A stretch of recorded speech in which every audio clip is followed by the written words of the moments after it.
பாருங்க, எப்பயுமே ஒரு ஒரு ப்ளஸ் இருந்தா ஒரு மைனஸ் இருக்கும். கண்டிப்பா இருக்கும். எங்க பூட்டு இருக்கோ அங்க தான் சாவி இருக்கும். ம். அப்போ நடக்கக்கூடாதுன்னு ஒரு விதி இருக்குன்னா, அத எப்படி மதிய கொண்டு வெல்லலாங்கிறதுக்கும் ஒரு சூட்சமம் இருக்கும். ம். அதுதான் பஞ்சபட்சி. கேட்கறது நியாயமா இருக்கணும். கரெக்ட். இப்ப நம்மளோட தகுதிய அறிஞ்சு நம்ம ஒரு கேள்விய கேட்கணும். இல்ல ஒரு நம்மளோட ஆசைகள நிறைவேத்திக்க பார்க்கணும். அன்றாடம் அவங்க சம்பாரிக்கிறது ரொம்ப குறைவா இருக்கும். கேட்கும்போதே எனக்கு ஒரு 5,00,00,000 வேணும், ஒரு 500,00,00,000 வேணும். இப்படி ஆரம்பிப்பாங்க. அதிர்ஷ்ட பட்சம் எப்போ இருக்கோ அந்த நேரத்துக்கு ஏற்ற மாதிரி நான் வந்து இன்டர்வியூ அட்டன் பண்ணேன். போய் அவர்கிட்ட அந்த இன்டர்வியூவில் நல்ல முறையில் கலந்துக்கிட்டேன். இப்படி அப்ளிகேஷன் போட்டேன், இந்த இடத்துக்கு போனேன். இது எல்லாத்தையும் ரெக்கார்ட் பண்ணி எடுத்துகிட்டு வந்து எனக்கு காமிச்சார். பார்த்தா அப்படி பர்ஃபெக்டாக வேலை செஞ்சிருக்கு. நம்ம கொடுத்த ஒரு கலையை இதுக்கு ஏதாவது பரிகாரம் பண்ண முடியுமா அப்படின்னு பார்த்தா எல்லாம் வீட்டுக்குள்ளே இருக்கிற ஃபேமிலி மெம்பர்ஸ். இது என்ன கடைசியில் என்னென்னா தாந்திரிக மெத்தட் தான் இது. அப்படி நம்ம கொடுக்கும்போது அதை பக்காவாக பயன்படுத்தியிருக்காங்க. யாருக்கும் பாதிப்பு இல்லாமல் இப்போ அந்த நபர் வேற ஒரு பிஸ்னஸில் கான்சென்ட்ரேட் பண்ணி இந்த பிஸ்னஸை பேசாமல் விட்டுட்டாரு. இந்த குடும்பத்துக்கும் எந்த நியாயமா இருக்கும் பஞ்சபக்ஷினா. அந்த அந்த பாதிப்பு சூனியம் வைக்கிற மாதிரியான ஐட்டம் கிடையாது இது.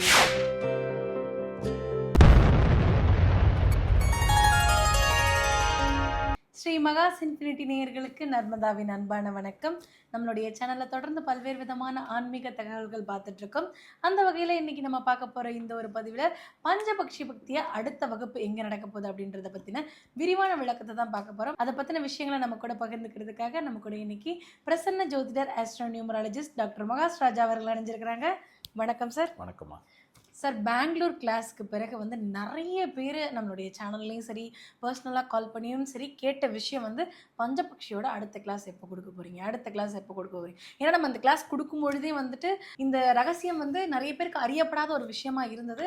அது முதல்ல கிளாஸாக நம்ம தான் கொடுத்து அதில் வந்து நிறைய பேர் கற்றுக்கிட்டாங்க. நிறைய பேர் வந்துருந்ததை பார்த்து நமக்கே வந்துட்டு ரொம்ப சர்ப்ரைசிங்காக இருந்துச்சு. ஸோ நிறைய பேர் வந்து கற்றுக்குறாங்க அப்படின்றது. அதை தாண்டி வந்து அவங்க அந்த கற்றுக்கிட்டு போனதுக்கு பிறகு அடுத்தடுத்த வகுப்புகளில் பஞ்சபக்ஷியில் வந்த நிறைய பேர் தான் அடுத்தடுத்த கிளாஸஸ்க்குமே நமக்கு வந்தாங்க. ஏன்னா அந்த அளவுக்கு பஞ்சபக்ஷி அப்படின்றது வந்து அவங்க லைஃப்பில் நிறைய சேஞ்சஸ் கொடுத்துருக்குன்றது பர்சனலாக என்கிட்ட நிறைய பேர் சொல்லியிருக்காங்க, உங்ககிட்டே சொல்லியிருப்பாங்க சார். ஸோ அடுத்த கிளாஸ் வந்து நம்ம கோயம்புத்தூரில் வரக்கூடிய February 28 அண்ட் வந்துட்டு March 1 அன்னைக்கு கொடுக்க போகிறோம் சார். ஸோ இந்த கிளாஸ் வந்து நிறைய பேர் எதிர்பார்த்துட்டு இருக்கிறாங்க. நிறைய பேர் ஃபோன் பண்ணி நாங்கள் கலந்துக்கலாமா, எங்களுக்கு வந்து ஜோதிடம் பற்றி தெரியாது, நாங்கள் கலந்துக்கிட்டால் என்ன மாதிரியான பெனிஃபிட்ஸ் எங்களுக்கு கிடைக்கும், ஏன்னா நாங்கள் லாஸ்ட் கிளாஸ் அட்டன் பண்ணல, அதை பற்றின விஷயம் எங்களுக்கு தெரியல, அந்த கிளாஸ் அட்டன் பண்ணுறேன் அப்படின்னா எனக்கு என்ன கிடைக்கும் அப்படின்னு கேட்குறவங்களும் நிறைய பேர் உண்டு சார். ஸோ இந்த கிளாஸை அட்டன் பண்ணுறவங்களோட லைஃப் எப்படி மாறும், எப்படி மாறி இருக்கு, அதை பற்றி சொல்லுங்கள் சார். முதல்ல நம்ம பெங்களூர் கிளாஸில் நிறைய பேர் வந்து பஞ்சபட்சி கிளாஸுக்காக வந்து கலந்துக்கிட்டாங்க. கிட்டத்தட்ட ஒரு 4 வருஷம் கழித்து தான் அந்த கிளாஸை நான் பெங்களூரில் வந்து ஆர்கனைஸ் பண்ணியிருந்தோம். தரக்கூடாதுன்றதெல்லாம் ஒன்றும் இல்லை, இந்த கலையை எதுவும் மிஸ்யூஸ் நடந்துடக்கூடாதுங்கிற ஒரே காரணத்துக்காக தான். ஏன்னா இந்த கலையை பொறுத்த மட்டும் நம்ம ஒரு ஸ்பிரிச்சுவல் எனர்ஜியோடு சேர்ந்து ட்ராவல் பண்ணுறோம். அப்போது நம்மளோட தசாபுத்தி என்ன வேணாலும் இருக்கட்டும், நம்மளோட கிரகங்களோட அனுமதி என்ன வேணாலும் இருக்கட்டும், இந்த பஞ்சபட்சி என்ன செய்யும்னா நம்ம என்ன கேட்குறோமோ இந்த பஞ்சபூதத்தோட உதவியோட அதை நமக்கு நிகழ்த்தி கொடுத்துரும். அப்போ நம்ம கேட்குறது நியாயமாக இருக்கணும். கரெக்டு. இப்போ நம்மளோட தகுதியை அறிஞ்சு நம்ம ஒரு கேள்வியை கேட்கணும், இல்லை ஒரு நம்மளோட ஆசைகளை நிறைவேற்றிக்க பார்க்கணும். சில பேருக்கு அன்றாடம் அவங்க சம்பாதிக்கிறது ரொம்ப குறைவாக இருக்கும். கேட்கும்போதே எனக்கு ஒரு 5,00,00,000 வேணும், ஒரு 500,00,00,000 வேணும், இப்படி ஆரம்பிப்பாங்க. இந்த மாதிரி அளவுக்கு அதிகமான ஆசைகளும் இருக்கக்கூடாது. இதில் ஒரு நியாயமான ஆசையாக இருக்குது, நமக்கு லைஃப் அடுத்த கட்டத்துக்கு மூவ் பண்ணிக்கணும் அப்படின்னு நினைக்கிறவங்க அத்தனை பேரும் பஞ்சபட்சி கற்றுக்கலாம். ஏன்னா எனக்கு அந்த கிளாஸ் வந்து பார்க்கும்போது சார், ஒரு கைண்ட் ஆஃப் பீப்புள் கிடையாது, ஒரு ஏஜ் குரூப் கிடையாது, எல்லா கைண்ட் ஆஃப் பீப்புளும் எல்லா ஏஜ் குரூப்லேருந்து வந்திருந்தாங்க. ஒருத்தவங்க 17 வயசுலேருந்து வந்திருந்தாங்க, 47 57 அந்த வயசில் இருந்தவங்களும் வந்தாங்க. ஸோ எல்லாருக்குமே ஒரே கிளாஸ், ஒரே மாதிரியான விஷயங்கள், ஒரே சீக்ரெட் தான் சொல்லிக் கொடுக்குறீங்க. பட் எல்லார் லைஃப்லையும் எப்படி அந்த சேஞ்சஸை கொண்டு வந்து கொடுத்தது சார்? கண்டிப்பாக அதில் ஒன்று ஒரு 4-5 அனுபவங்கள் எனக்கு வந்து அதுக்கப்புறம் வந்து பகிர்ந்துக்கிட்டாங்க. இப்போ கிட்டத்தட்ட நம்ம அந்த பெங்களூர் கிளாஸ் கொடுத்து ஒரு 2-3 மாதங்கள் கிட்டத்தட்ட முடிய போகுது. இப்போது அந்த கிளாஸில் கலந்துக்கிட்ட ஒரு நபர் இப்போ சமீபத்தில் என்னை தொடர்பு கொண்டு நேரடியாக வந்துட்டார். அவர் வந்து சொன்ன முதல் விஷயம் என்ன அப்படின்னா, அந்த கிளாஸ் கலந்துக்கிறதுக்கு முன்னாடி அவர் ஒரு கம்ப்யூட்டர் துறையில், ஒரு ஐடி துறையில் வேலை பார்த்துட்டு இருந்த ஒரு நபர். கிட்டத்தட்ட அவருக்கு வேலை போய் ஒரு 2-3 வருஷம் ஆகுது. திருப்பி மறுபடியும் வேலை கிடைக்கல. நம்ம கிளாஸில் கூட அதை வந்து சொன்னாங்க. அவர் அங்கேயும் கூட பகிர்ந்துக்கிட்டார், எனக்கு வேலை கிடைக்கல இன்னும், நான் ரொம்ப நாளாக ட்ரை பண்ணிகிட்டு இருக்கேன், எனக்கு எல்லா திறமையும் இருக்குது, நான் இன்னும் நிறைய விஷயத்தை நான் என்னை அப்டேட் பண்ணிக்கிறேன், இத்தனை இருந்தும் எனக்கு வேலை கிடைக்காம தள்ளி போயிட்டே இருக்குது, நான் இதுக்காகவே இந்த கிளாஸ் வந்து நான் கற்றுக்கிறதுக்கு வர்றேன் அப்படின்னு வந்தார். இப்போ என்ன சமீபத்தில் பார்க்க வந்தார். அந்த கிளாஸ் கற்றுக்கிட்டு போயிட்டு தினசரி அதை பிரயோகப்படுத்தியிருக்காரு பஞ்சபட்சியை. இப்போ அவருக்கு வேலை கிடச்சிருச்சு. 3 வருஷம் கிடைக்காத வேலை இப்போ அவருக்கு வேலை கிடச்சிருக்கு. சார் 3 வருஷ காலமாக அதே கம்பெனிஸ் அதே மாதிரி கம்பெனிஸ்க்கு தான் வந்து ரெஸ்யூம் கொடுத்துருப்பாரு, இன்டர்வியூஸ் அட்டன் பண்ணியிருப்பாரு. அப்போல்லாம் கிடைக்காத வேலை பஞ்சபக்ஷி கிளாஸ் அட்டன் பண்ணதுக்கு பிறகு கிடைச்சிருக்கு அப்படின்னா அது எப்படி சார் பாசிபிள்? அதை விட இதில் இன்னொரு சூப்பரான ஒரு விஷயம் என்ன அப்படின்னா, அவர் எந்த கம்பெனிக்கு எய்ம் பண்ணாரோ அந்த கம்பெனியில் வேலை கிடச்சிருக்கு. என்ன எதிர்பார்த்தது கிடைச்சிருக்கு. எந்த சேலரியை எய்ம் பண்ணாரோ அந்த சேலரியில் கிடச்சிருக்கு. என்ன பொசிஷனுக்கு எய்ம் பண்ணாரோ அந்த பொசிஷன் கிடச்சிருக்கு.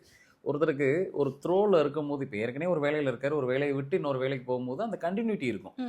கிட்டத்தட்ட 3 வருஷ ஒரு இடைவேளை இருக்குது. அந்த இடைவேளையை டேலி பண்ணுற மாதிரி அவர் லைஃப் எங்கே விட்டுதோ இப்போ அங்கேருந்து ஆரம்பிச்சிருக்கு. அப்படின்னா இந்த 3 வருஷ கேப் வந்து அவரை பெருசாக அவரோட கெரியரை பாதிக்கலைங்கிற மாதிரி இப்போ ஒரு வேலை கிடச்சிருக்கு அவருக்கு. ரொம்ப ஆச்சரியமாக இருந்தது அவர் சொல்லும் போது. நான் இந்த கம்பெனி தான் எய்ம் பண்ணேன்.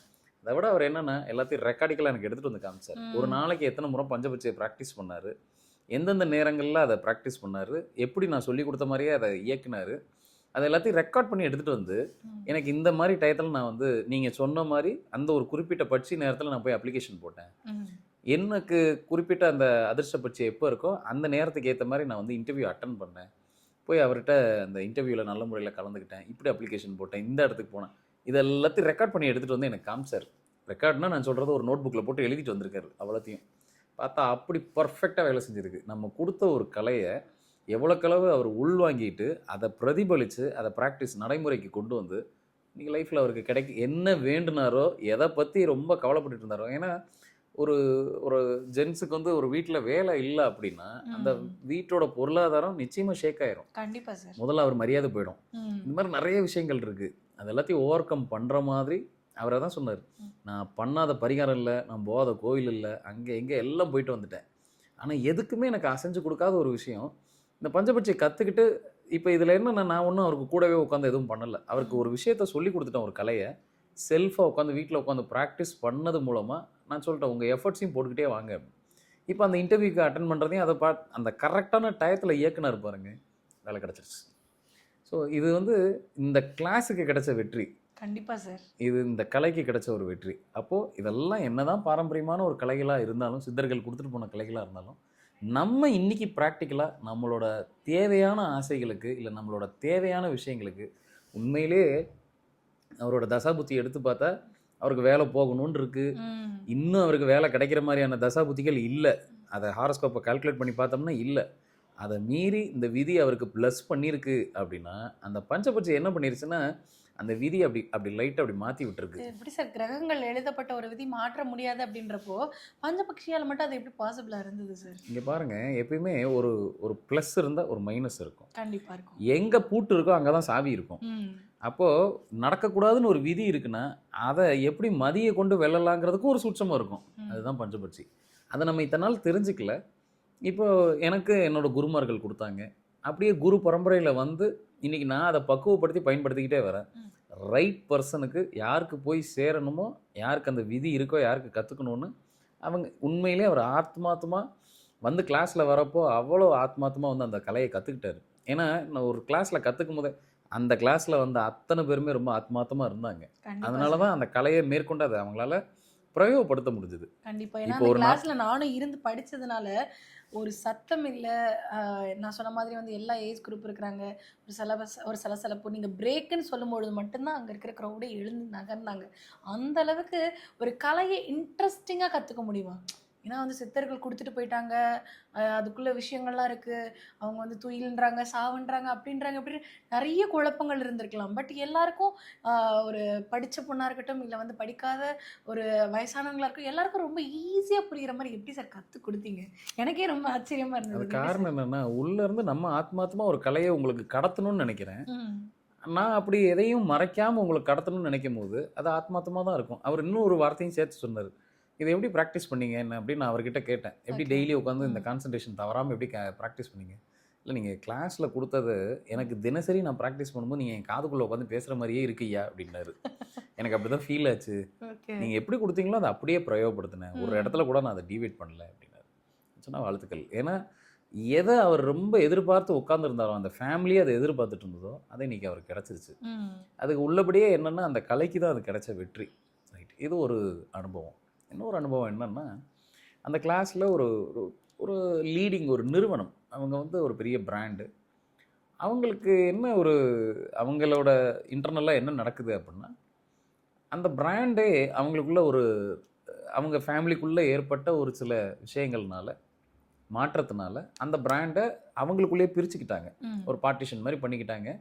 ஆளுக்கு ஒரு பக்கம், நீ இந்த ஏரியாவை பாரு, நான் அதை பார்க்குறேன், நான் இதை பார்க்குறேன்னு இவங்களுக்குள்ளேயே ஒரு பார்ட்டிஷன் பண்ணிக்கிட்டாங்க. இப்போ என்ன நடந்து போச்சுன்னா, எப்பயுமே ஒரு பிராண்ட் இன்னொரு பிராண்டோட போட்டி போடலாம். ஆமா. ஒரு பிராண்ட் தன் பிராண்டோடய போட்டி போட்டுச்சுன்னா எப்படி இருக்கும்? இருக்கு பயங்கரமான கிளாஸ் இல்லையா? ஒரு பிராண்டுக்கு ஒரு ஓனர் இருந்தால் சரி, 2 ஓனர் இருந்தால், அதாவது ஒரு குறிப்பிட்ட பகுதிக்கு ஒரு ஓனர், இன்னொரு குறிப்பிட்ட பகுதிக்கு இன்னொரு ஓனர், அப்படி இருந்தன எல்லாம் இவங்க ஃபேமிலிக்குள்ளே தான். இது ஒரு கட்டத்துக்கு மேலே என்ன நடந்துருச்சுன்னா, அந்த ஃபேமிலிக்குள்ளே இவங்களுக்குள்ளே ஒரு போட்டி ஏற்படுத்தி விட்டுருச்சு. அந்த ஒரே பிராண்ட் நேம் தான், நீ எப்படி வளரலாம் அப்படின்னு இவங்களுக்குள்ளே ஒரு போட்டி போகிறாங்க. இதில் குறிப்பாக ஒரு ஃபேமிலியை விட இன்னொரு ஃபேமிலி, அவங்களுக்குள்ளேயே இருக்கிற இன்னொரு ஃபேமிலி அந்த போட்டியை ரொம்ப கடுமையாக எடுத்துக்கிட்டு, அதில் குறிப்பிட்ட நபர், அவங்க வீட்டுக்கு மருமகனாக வந்த ஒரு நபர், என்னமோ இந்த பிராண்டை இவர் தான் கண்டுபிடிச்ச மாதிரி. ஆக்சுவலாக இது வந்து அந்த வீட்டில் இருக்க பெரியவங்க பண்ண பிராண்ட், அதை அடுத்தடுத்த ஜென்ரேஷன் அனுபவிக்குது. வீட்டுக்கு உள்ள மாப்பிள்ளையாக வந்த ஒரு நபர் அந்த பிராண்டை தன் கையில் எடுத்துக்கிட்டு அந்த சாட்டையை சுழட்டிட்டு இருந்திருக்காரு. இன்னும் அந்த பிராண்டு என்னோட தான் அப்படிங்கிற மாதிரி சுழட்டிட்டு இருந்திருக்காரு. இப்போது பஞ்சபட்சி கிளாஸுக்கு அதில் இருக்கக்கூடிய அந்த இன்னொரு ஃபேமிலியில் இருக்கிறவங்க வந்தாங்க. அந்த ஆப்போசிட் ஃபேமிலியில் இருக்கிறவங்க வந்து அந்த பஞ்சபட்சியை கற்றுக்கிட்டு போய் ப்ராக்டிஸ் பண்ணதுக்கப்புறம் இப்போ என்ன நடந்திருக்கு அப்படின்னா, அந்த அவங்க ஃபேமிலிக்குள்ளேயே நடக்கிற அந்த காரணமான அந்த நபர் அந்த பார்ட்டிஷனுக்கு அப்புறம் இந்த பிராண்டு கீழே விழுகணும், இல்லை அவங்க பிராண்டு ரொம்ப அமுக்கப்படணும், இல்லை அந்த பிராண்டையும் சேர்த்து நம்ம டேக் ஓவர் பண்ணிக்கணும் அப்படின்னு நினச்சிட்டு இருந்த நபர் இன்றைக்கி அந்த ஃபேமிலியை விட்டு விலக ஆரம்பிச்சிட்டாரு. என்ன விலக ஆரம்பிச்சிட்டாருன்னா, அவருக்கு அதில் அவர் அந்த ஃபேமிலிக்கும் அவருக்கும் ஒரு பர்சனல் ப்ராப்ளம் ஏற்பட்டு இப்போ அந்த பிராண்டில் இவருக்கு பெருசாக இன்ட்ரெஸ்ட் இல்லை. அந்த பிராண்ட்லேருந்து மெதுவாக இப்போ இவருக்கு கொஞ்சம் வெளியாக ஆரம்பிச்சிருக்காரு. இது ஆட்டோமேட்டிக்காக இந்த பிரபஞ்சம் நடத்தி கொடுக்குது சார்.